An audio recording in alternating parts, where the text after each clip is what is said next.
I asked somebody the other day, how long have you been here? And they said 9 months. And I thought, well, hell, I'm gonna start doing a month thing. I've been with corrections for 496 months. And counting. And as you can see, I have a few different assignments. One of them has tied me up today, and that's the bottom, the last one, the liaison between hospitals and inmates' families. We're trying to get this guy off of inmate status before he dies in Huntsman. We got family coming from Mexico, and as soon as I'm done with this, that's what I'll be doing. Anyway, we don't need to hear about it. But, obviously, the first one is why I'm here, victim services. So, in the Department of Corrections, Oh, sorry, you lost my mouse. There you go. okay. There you go. No, you don't need to see all that. In the Department of Corrections, we have stakeholder committees. We have one for, it's called UPAN, I don't know if people are familiar with that. Utah Prisoner Advocate Network, and that's split in two. And so these are primarily, a lot of times they're family members of inmates who have concerns, suggestions, complaints about way we can better deal with them. I've brought this up before in the past, but finally got buy-in from our administration that it would be nice to have a victim stakeholder committee.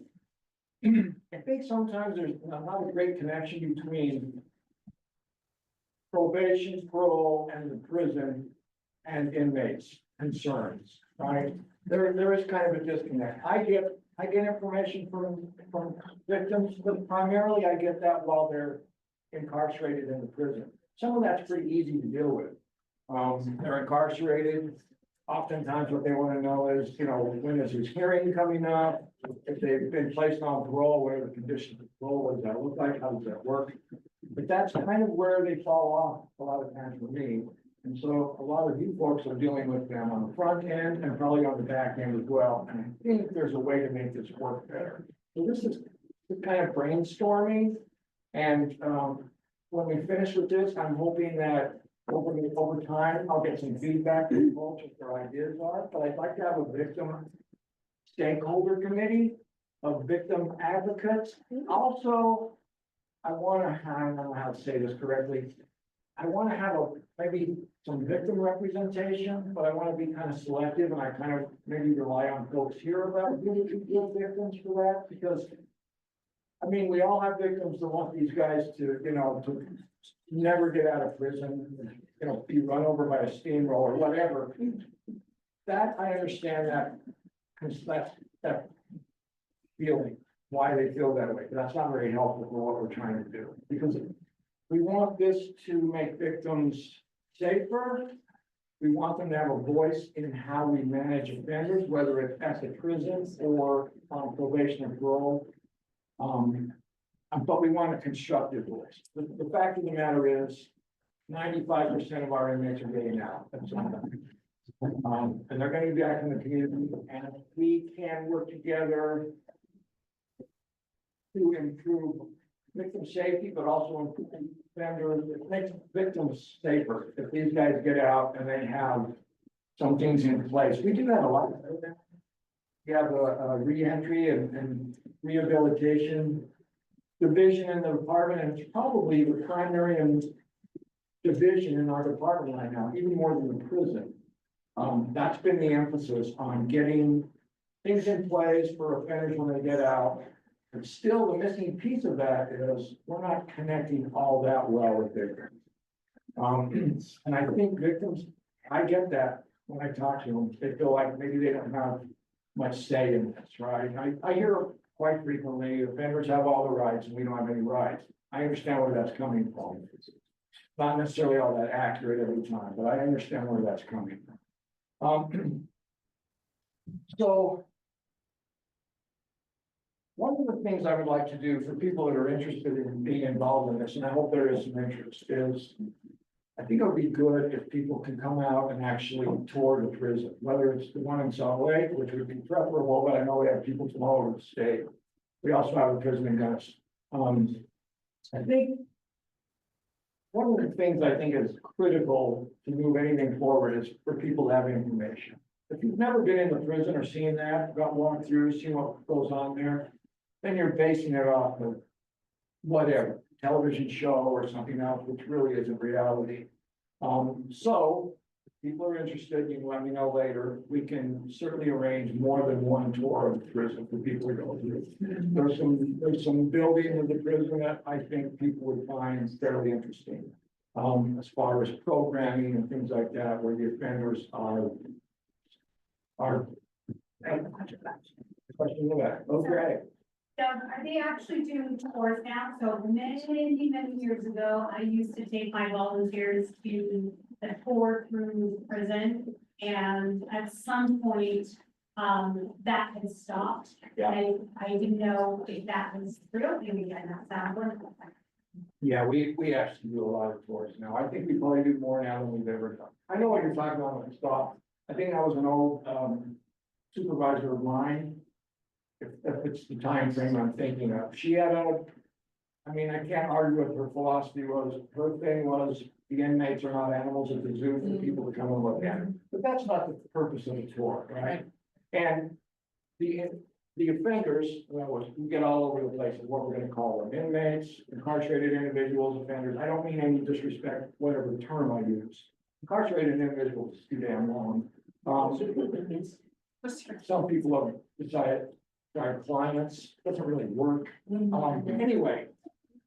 Well, because of all the tours, I think they welcome those. They like the opportunity to talk to people from the public to kind of let them know what they're doing. There's a program out there called Solid in one of the prison units in Salt Lake. And it has about a 300 person waiting list to try and get in there because of the programming that's going on in there. But it's the offenders in that program are held highly accountable. If they veer off too far, there is some latitude there, because we don't want to just throw people out. It's one of my pet peeves with some of the stuff we've done at the prison, where someone's in a program, and they do one little stupid thing, where we kick them out of the program for 6 months, and now you gotta come back in. But anyway, I'm veering off all over the place. But yes, tour of the prison, I think it's helpful for people to see what's going on there, especially as they're working with victims, and maybe they can share some of that. I've been out there, I've seen what they're doing, that kind of thing.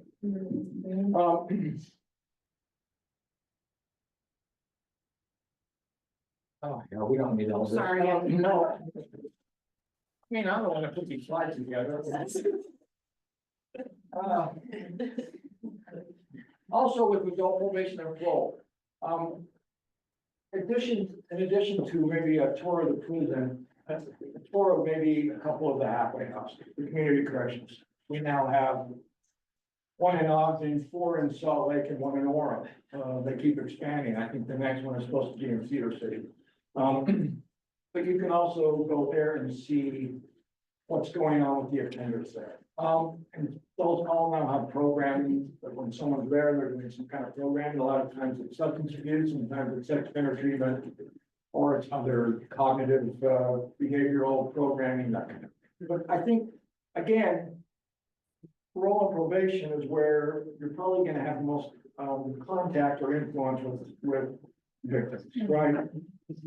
When we have somebody come to prison there for years and years, victims tend to feel pretty safe. And, you know, it's amazing. This happens all the time. Tuesday is release day. Every Tuesday, we release about 65, 70 inmates. Every Wednesday, we get about 65, 70 inmates. And the plight of victims. So I had Tuesday, a lady called, she was patched over to me. The perpetrator that sexually abused her when she was 9 years old, from age 6 to 9, was getting out. He'd been in prison for 21 years, so she's now 30.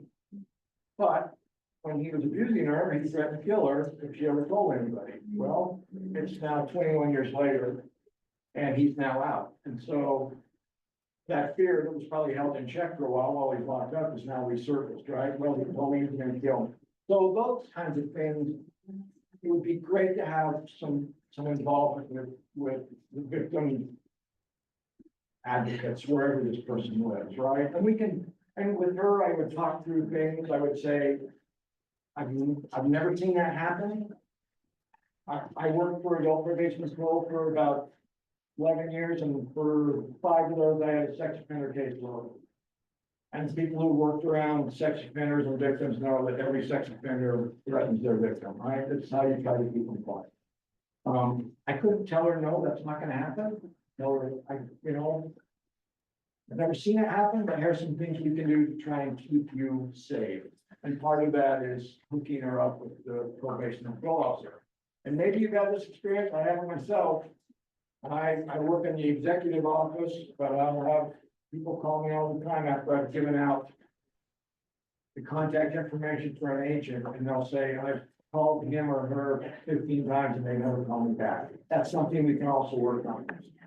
Parole agents and probation agents should actively be listening and helping victims when we have those cases. And that's one of the things that we would like to enhance, and I think we can.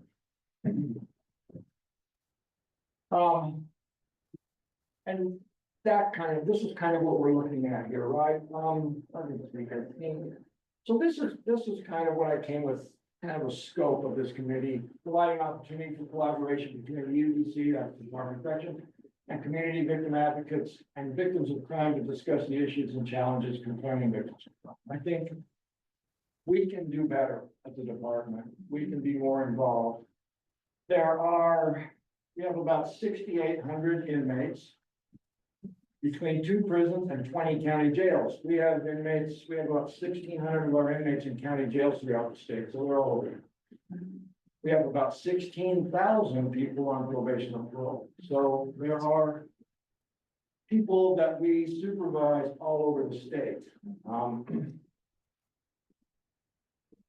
And this, this one, I'll just throw that out, as far as like throw it in the damn garbage. I was thinking of just having like a certain number of members on the team, but I would just like to invite everybody from victim advocates to be part of this. My thought is that at some point, maybe like once a month, I know everybody has no time, I realize that. We don't have a lot of extra time, so I don't want to come up with something that's gonna be a burden until people don't participate. So even if like monthly for an hour, and we can do that in person and virtual, people can bring their concerns. I will make sure that those are addressed within our department, and then we can have this kind of vibrant kind of communication system. And we can be communicating by email, text, whatever that is. I don't know, anyway. Hell, what time is it? You're good.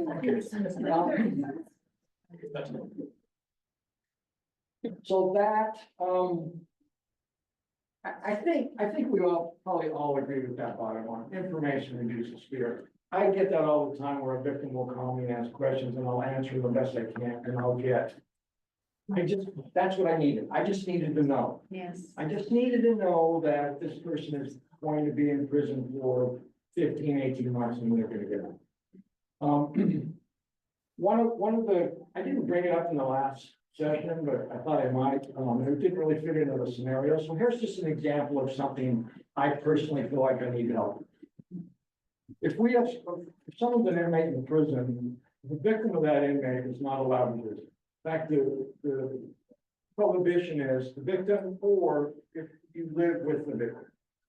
So, for example, the victim is an 8-year-old child, mom can't visit either because she lives with the victim. However, they can appeal that decision they want to visit, and those appeals all come to me for me to decide if we're gonna allow the visit. When we were talking about empowerment or whatever the other one was, suppression, I don't know.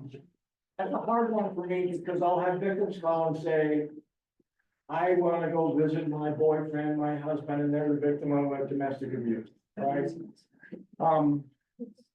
Empowerment, I guess, would be, okay, let's do it, but that's not typically where I go with that. And so it's hard for me to have them understand that we're not penalizing you by not letting you visit this guy. I also have concerns that the perpetrator has reached out to the victim and say, you need to come and visit, you need to make it look good when I go to the board, and make threats, if you don't come, whatever. Yep. And by the way, when we get someone that's in prison for a domestic assault, it's a felony, which means when you read those crimes, they could easily be, an attempted homicide. Just to give a recent example. Last week, a lady called, wants to visit her husband. He's a great guy.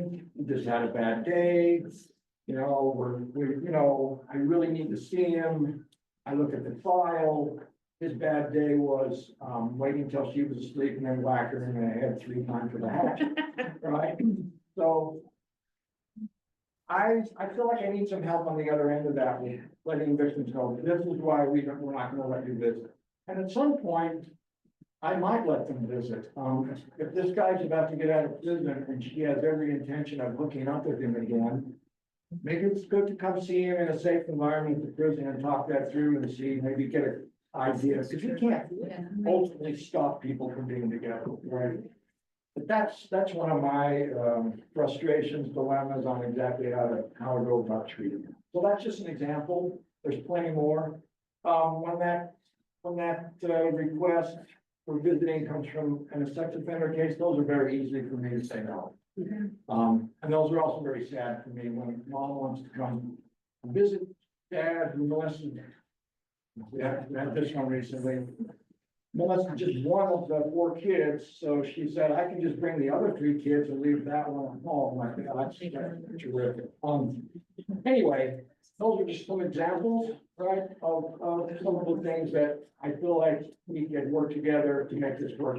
Let victims understand. One of the issues I have with the domestic violence cases is, for example, we had a guy, this was about a year ago, he came back to prison violating his parole, for just beating the hell out of his girlfriend. I mean, it's pretty brutal.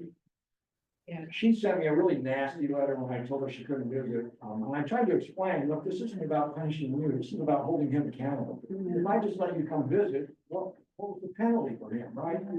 And she's like, I'm the victim and you're treating me like a perpetrator, that kind of thing. What I couldn't tell her was, the same inmate had violated his parole 4 times prior with 4 different women for beating him up. Unfortunately, none of those were charged as a crime. They were just a parole violation for whatever reason. So I couldn't give her that information. You know, I didn't want to say, hey, I'm essentially saving your life by not letting you see this guy.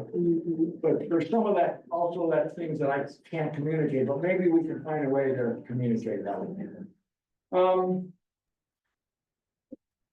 So these are the people that I would be involved with outside of you folks in the room and myself. Because this only works if we have active help from other agencies, right? I listed some there. And from our department in particular, AP&P, reentry and rehabilitation, those are the ones that are navigating people getting out of prison.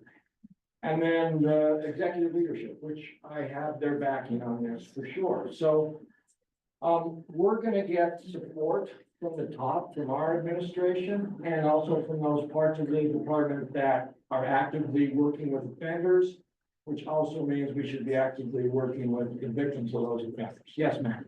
Sorry, one more question. Does the department no longer have a victim advocate, or is that what your movement is? They do. Oh. But primarily that's just dealing with board hearings, right? So they're gonna be dealing with victims who, Laura Flanagan is at this table. She doesn't actually work for the board, she works for DHHS, but represents victims going to parole here. That's the role. I'm not trying to limit what they do. Their primary, their primary role is letting victims know about upcoming hearings and what their rights are for those hearings, if they're able to speak at those hearings. So the board of pardons, I probably should have up there too, because that's critical as well, that the board of pardons be involved in that.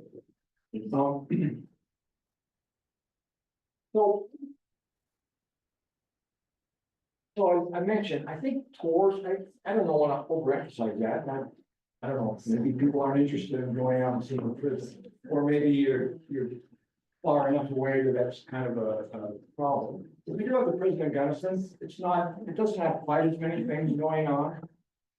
One thing about the prison in Salt Lake, which used to be the prison in Draper, basically the same thing, was shifted out in the middle of nowhere, for God's sake.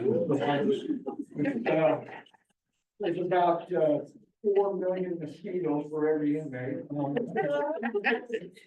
But one of the things that's kind of unique about our prison is that if you look at other states, most of them have prisons scattered around. So you'll have a women's prison somewhere, maximum security, maybe for mentally ill offenders. Ours are all in one place. So the interesting thing about Salt Lake Prison is you would get to see the women's prison, maximum security, the mentally ill offender unit, which is so much better than what we had in Draper.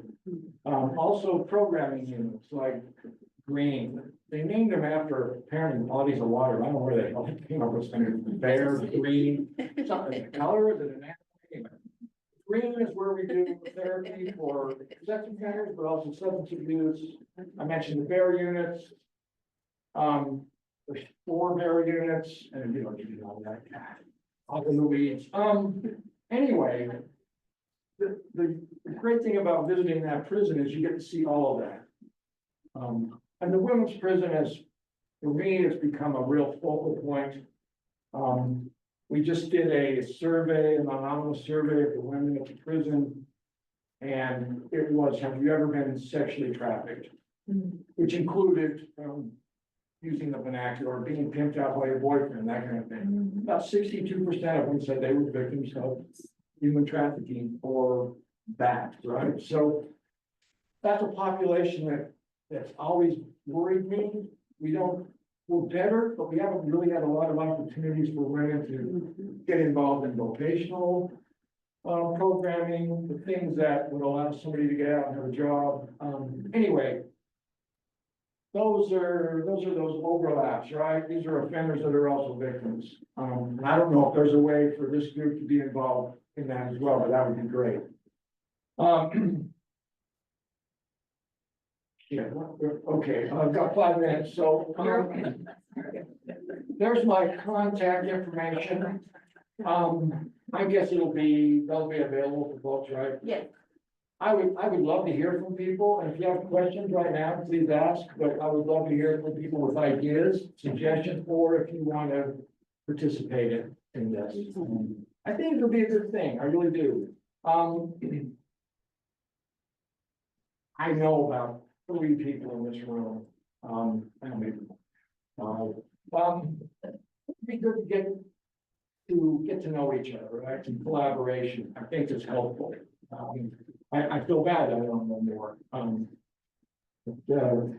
Anyway, any questions? Yes, Kate. I don't have a question. So Doug is on our victim rights committee. He's amazing. But so we did do a tour, CCJ Day, went out to the prison. But I toured Draper and the new prison.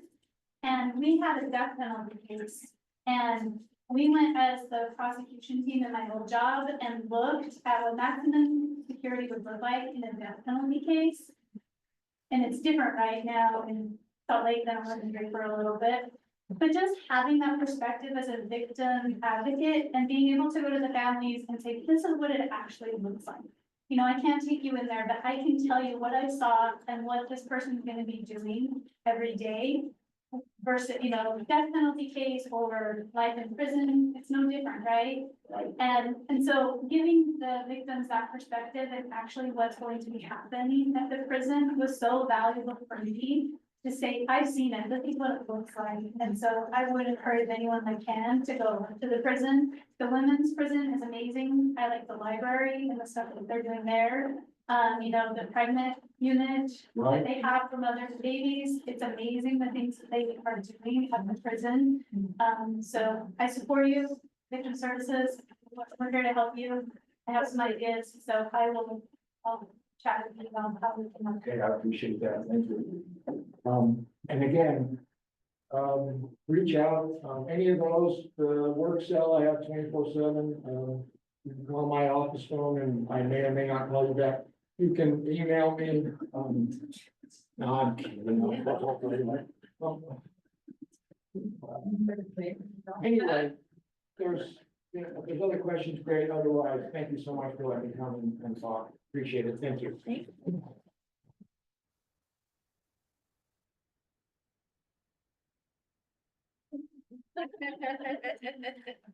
Thank you, Doug. Is there any questions for Doug before he has to head out? I know, he's a trooper, he came and all, but again. It's really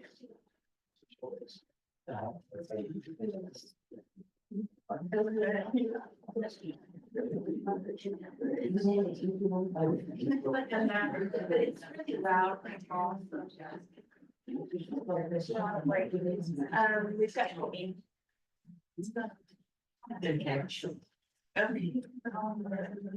Kimmy, sorry, I'm just trying to give you our share screen. Thank you, Doug, and we're excited to see the progression of this, and if you guys are wanting to help with that, definitely reach out to. Don't forget your attendance, especially before you head out. Remind us. Your attendance, sign after you. We'll give you a. Oh, nine. You're okay. You're okay. Thank you. Sign that paper. Yeah, people are recording, that's good evidence. Bye, Doug. Bye, Doug, thank you.